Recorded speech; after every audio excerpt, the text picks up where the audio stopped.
sales management strategies for growth in the sales team. That's what we're going to talk about in this video.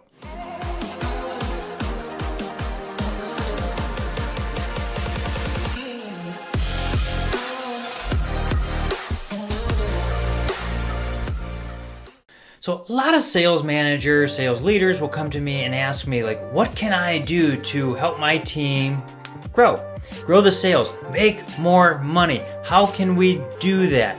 That's what they're trying to figure out. And unfortunately, most organizations look at that and say, how can I put more pressure down on the sales team to succeed? What they need to be looking at is, how can I give them more tools to be successful? And so what does that look like? Well, it's investing into the team. Just like I said, we need to equip them. Let's give them some tools. It's been shown that sales will go up about 10% when we invest in our teams and trainings. And it doesn't always matter what kind of training, and I want to preface this because you don't want to teach them how to juggle and say we gave them training. What we need to be doing is helping them learn more tools for what they're trying to do. And that's why I like the Sales Process Uncovered. That's why I created that, to help organizational leaders do that with their teams. What does that look like? Well, we have to go invest. And I say invest in your teams one time a year with a sales training. Maybe it's a day, maybe it's 2 days, but invest in them. And usually at the beginning of the year is a good time to do that. You can also do it at the end of the year when things are starting to ramp down, but what we've seen after the pandemic is they don't ramp down. So the beginning of the year, when things are a little bit slow off the get-go, is probably a better time to do that. But get some investment into the team. Also, something to supplement that is have them read books. That's right, books. We can do 10 pages a day of reading a book and talk about that in weekly meetings and get through a book a month. Now, some people are so busy and they don't like doing that. I understand it. We'll do a book a quarter and talk about the chapters during periodic calls and go over those things, because as people start growing together and they start talking, everybody starts seeing how things fit together from other points of view and can take that tool, put it in their toolbox, and increase their sales. It's a great opportunity for people to grow, is when we invest in them. It's kind of like adding water to a plant. It starts growing once we add water to it, but if we let it dry up, it withers away.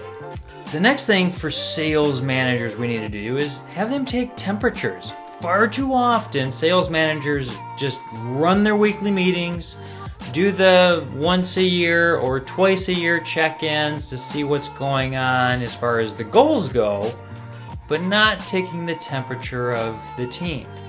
We need to be taking temperature of the team so they can understand that we do care about them and that they feel cared for. If we do that, the salespeople are going to come to us with things, and we're going to be able to take out some of those roadblocks for the sales team because we're taking the temperature when things are going well or when things are not going well. And sometimes people have things that pop up in their relationships that affects work. I know it sucks, but it's people.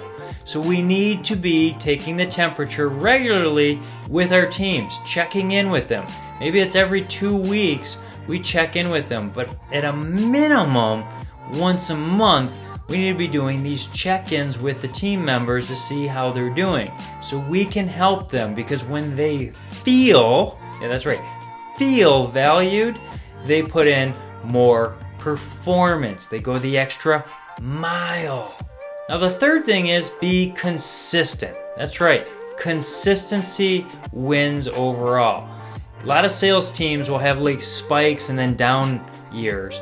And unfortunately, if we're not consistent and people don't know if we're going to explode on them or what's coming, then they start feeling scared and the salespeople will leave.